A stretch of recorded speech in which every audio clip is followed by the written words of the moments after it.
L'interview politique de la matinale. Et nous recevons ce matin Nicolas Dupont-Aignan. Bonjour. Bonjour. Pour rappel, vous êtes député de l'Essonne, président de Debout la France. Et la première question ce matin vous est posée par Julien Arnaud. Bonjour Nicolas Dupont-Aignan. Bonjour Julien Arnaud. Merci d'être avec nous ce matin. Vous avez manifesté hier, vous étiez aux côtés des anti-pass sanitaires dans la rue.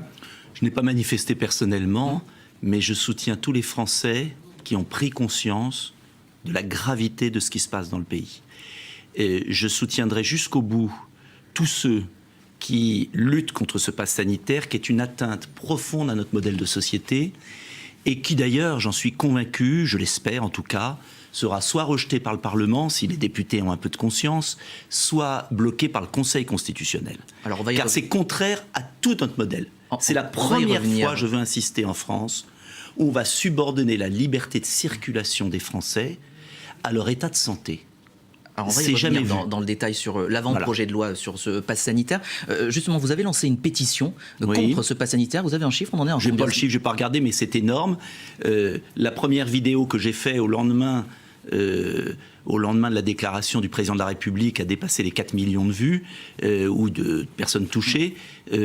Il y a une immense mobilisation dans le pays contre la manifestants hier, c'est pas beaucoup. Oui, mais contre la propagande incroyable qu'on entend, désolé de le dire, sur les chaînes de télévision. Le bon sens doit revenir. C'est pas un débat sanitaire, ce n'est plus un débat sanitaire. C'est un débat politique. Est-ce que les Français veulent vivre avec un pass? Et je ne m'adresse pas aux non-vaccinés.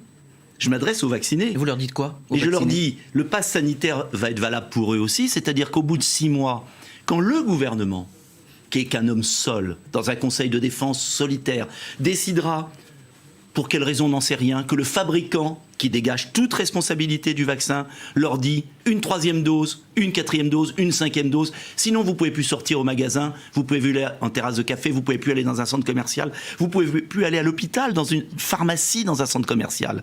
Mais est-ce que vous réalisez ce qui va se produire? Mais alors, qu'est-ce que l'on fait face à cette crise qui est...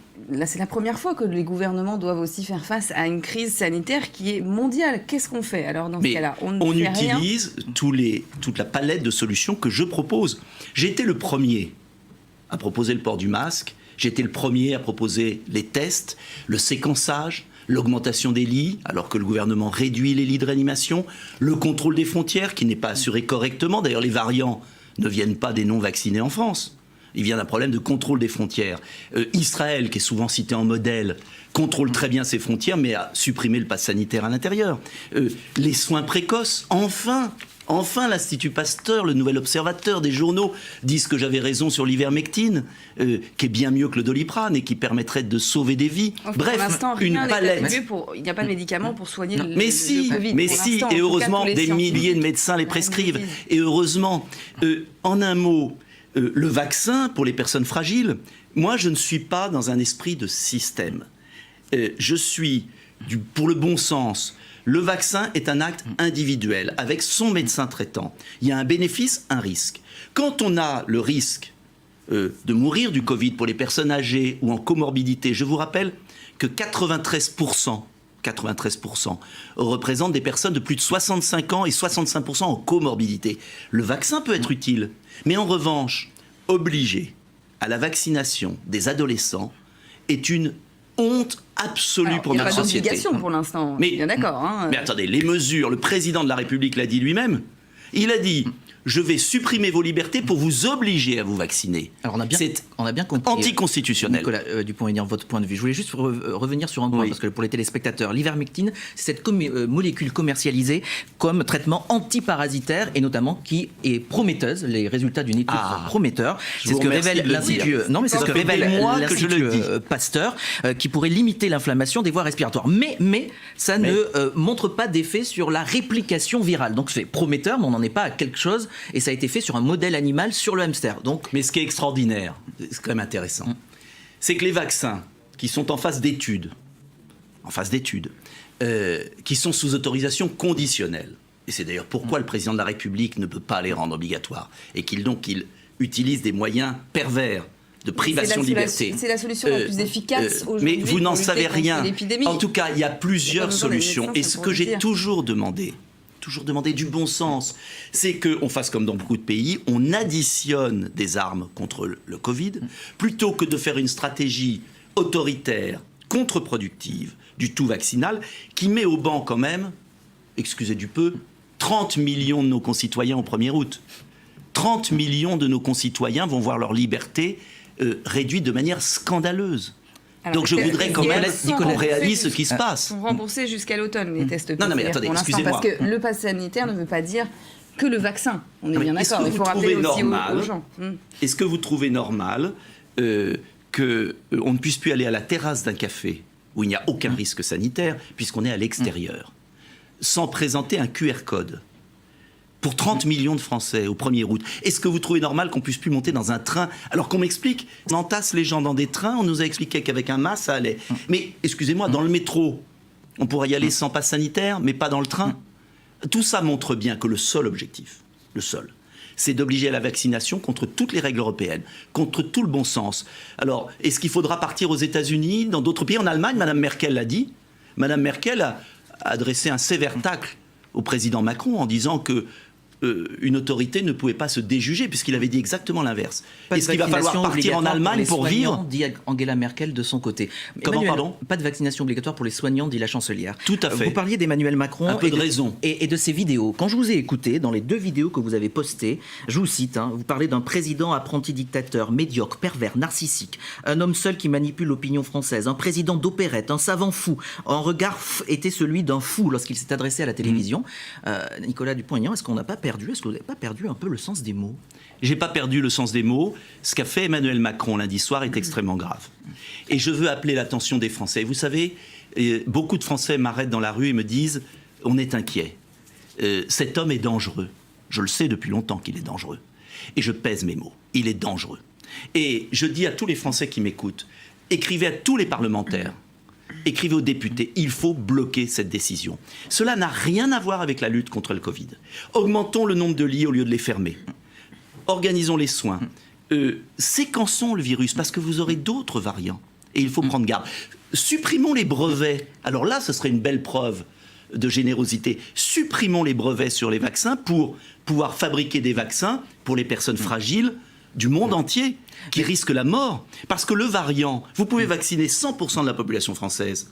Si, en Afrique, les personnes fragiles ne sont pas protégées, soit par des soins, soit par le vaccin, par une palette, vous aurez des retours de variants. Donc ce que je demande, c'est qu'on arrête de manipuler les Français par la peur, la panique. Est-ce que quand vous utilisez des mots comme dictature, ou certains, Florian Philippot, d'apartheid, on n'est pas dans une outrance et dans une banalisation justement de l'outrance, et on pourrait parler tout calmement, ou je dirais sereinement, mais j'en parle de ces très positions, calmement, sans utiliser des mots... Mais quand un président de la République se met hors des institutions et propose des mesures qui font honte à toute l'Europe, Madame Merkel a désavoué solennellement le président Macron.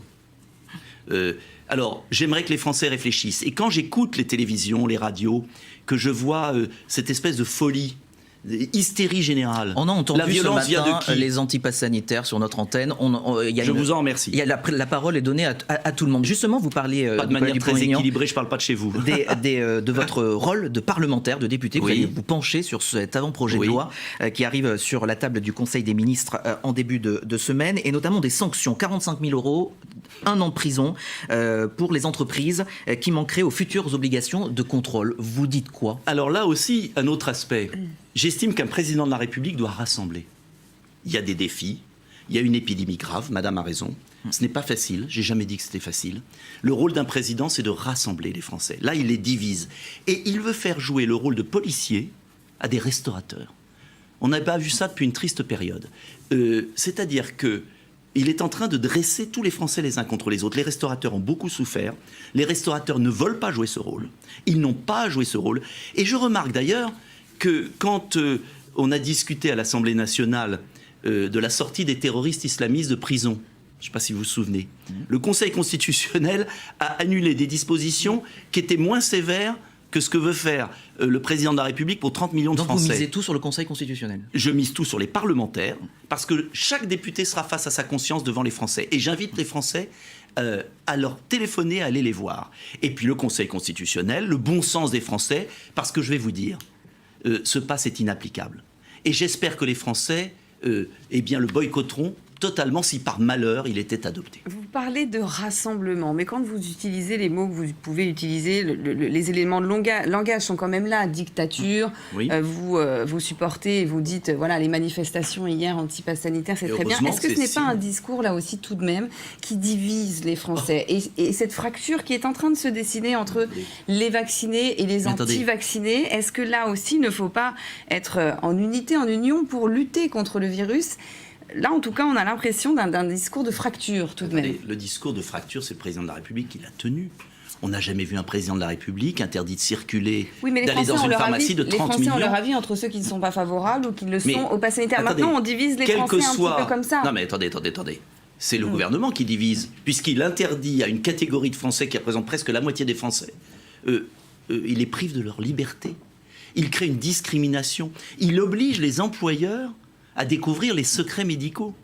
C'est une atteinte totale à tout notre modèle civilisationnel. Il y a un très bon article, c'est pas que de moi, de M. Bellamy et de Loïc Hervé, qui je crois est vice-président des centristes, dans le Figaro d'aujourd'hui. François-Xavier Bellamy, des Une Républicains. remise en cause profonde et inédite de notre modèle de société. Oui, mais face à une crise inédite, vous le dites vous-même. Mais est-ce que, face à une crise inédite, on abdique nos libertés ? Est-ce qu'on met un tampon sur la tête de quelqu'un ? Mais enfin, est-ce que vous réalisez ce qui est en train de se produire ? Et je vous le dis, on peut lutter contre la crise sanitaire sans aller jusque-là. Vous savez, la première des choses à faire, c'est de protéger les gens les plus fragiles, qui risquent, oui, pour le Covid. Par exemple, les personnes obèses. Est-ce qu'il y a une stratégie de santé publique sur les personnes obèses ? Non. Non, ils en ont rien à faire. Est-ce que la protection, Nicolas Dupont-Aignan, ça peut passer aussi par le maintien en isolement de toute personne positive au Covid sous 10 jours avec des contrôles qui sont effectués Le maintien rapidement, en parce que je voudrais qu'on isolement, passe je l'ai à- toujours réclamé, mais il doit être accompagné intelligemment. Pourquoi ? Parce que si vous prenez des mesures trop répressives, qu'est-ce qui va se passer ? Surtout si vous supprimez le remboursement des tests, comme ils veulent le faire au mois d'octobre. Les gens vont dissimuler leur maladie. Ce que je voudrais vous faire comprendre, et depuis le début, je n'ai pas changé de discours, on ne luttera correctement contre le Covid, et Mme Merkel, pour une fois, l'a très bien dit, que par la confiance, que par l'adhésion. C'est pas en tapant sur la tête des Français que vous allez y arriver. C'est au contraire en leur faisant prendre conscience que s'ils sont positifs, il faut s'isoler. Et en leur donnant des moyens. Et j'avais proposé que des hôtels puissent être mis à disposition, puisqu'ils étaient vides, pour aider les familles. Donc, encore une fois, le rôle d'un président, c'est de ne pas jouer sur la peur et la panique, c'est de rassembler, c'est d'avoir une palette de solutions, et c'est ce que je propose. Vous êtes toujours candidat à la présidentielle, Nicolas Dupont-Aignan ? Plus que jamais, dans ce climat délétère, inquiétant, face à un président dangereux, oui, je suis plus que jamais candidat. Vous avez vu que vous a rejoint sur cette liste des prétendants à 2022 Florian Philippot hier. On parle d'Éric Zemmour. Il y a Marine Le Pen qui était une des premières à s'être déclarée aussi. Est-ce que vous ne voyez pas le gâteau, on va dire, de ceux qu'on appelle peut-être les souverainistes ou les patriotes et embouteillage ? Et oui, et c'est pourquoi d'ailleurs, en janvier dernier, ça fait bien longtemps maintenant, j'avais proposé une grande primaire ouverte aussi à des républicains patriotes, puisqu'il y a une coupure, vous le voyez bien, aux républicains, entre ceux qui veulent aller vers Emmanuel Macron. D'ailleurs, c'est assez La droite et effrayant. le centre va organiser sa primaire. Oui, enfin encore que c'est pas fait. Mais Normalement. j'avais dit qu'il pouvait y avoir une très belle primaire ouverte des souverainistes, des patriotes, des gaullistes qui restent aux républicains, quelques-uns qui sauvent l'honneur. Et je pense que c'est la seule solution. Les écologistes le font. Je vois pas pourquoi on n'aurait pas pu le faire. Maintenant, on verra. Je l'espère. Je crois qu'en ce moment, il faut l'union à tout prix, parce que vraiment, on peut changer de système. Et je ne le veux pas pour mon pays. Est-ce qu'une candidature d'Éric Zemmour vous inquiète ? Pas du tout. Vous savez, je suis attaché à ma liberté. Et donc Éric Zemmour a le droit de se présenter. J'aimerais qu'on participe à une primaire. Je pense que ça aurait un grand succès. Marine Le Pen, Éric Zemmour, moi-même, Philippot, pourquoi pas un Bellamy, un Aubert, tous ensemble, Retailleau. discuter, échanger. Mais comme sur font vos les programmes. écologistes. Et alors et les Français seraient très intéressés et choisiraient le meilleur. Reste à Maintenant, récolter les 500 parrainages. Ça, c'est... Non, je parle Grande question. pour la primaire. Après, bien évidemment, il faut les 500 parrainages. Je doute que tout le monde les ait. En tout cas, je serai candidat, je peux vous l'assurer. Sur un projet. Parce qu'il ne s'agit pas simplement d'étiquettes, ce n'est pas une course de petits chevaux. Ce que j'aimerais, c'est que les Français puissent débattre, et là, on compte sur vous, de vraies propositions. Qu'est-ce qu'on fait ? Parce que là, on parle du Covid, du variant Delta, il y aura d'autres variants. Qu'est-ce qui est important aussi ? Les délocalisations. l'avenir de notre agriculture, de nos industries, de notre monde rural. Oui, mais ça, on n'en parle plus. L'éducation, l'école. Nous sommes bien d'accord, Nicolas Dupont-Aignan. Il nous reste 2 petites minutes. 2 dernières questions rapidement, Nicolas Dupont-Aignan. Le garde des Sceaux, Éric Dupond-Moretti, qui sera demain entendu et convoqué par les juges, certainement mis en examen, c'est ce qu'on nous dit, soutenu par le président de la République. Vous trouvez normal qu'en cas de mise en examen, il reste au gouvernement ? Vous savez, je ne vais pas changer de méthode. Je ne me suis jamais prononcé sur les affaires judiciaires de Nicolas Sarkozy, d'autres, parce que j'estime que je n'ai pas les informations. Donc je ne vais pas commencer. Vous savez que je conteste totalement la politique du garde des Sceaux. Pour autant, je ne vais pas tirer sur une ambulance parce qu'il est mis en examen ou qu'il le serait. On verra. C'est à lui de prendre ses responsabilités. Et un tout petit peu de dernière question. Très rapidement. Didier Lallemand, le préfet de police de Paris, qui est devenu commandeur de la Légion d'honneur. Vous applaudissez ? Non, ce n'est pas la conception que j'ai de l'autorité préfectorale.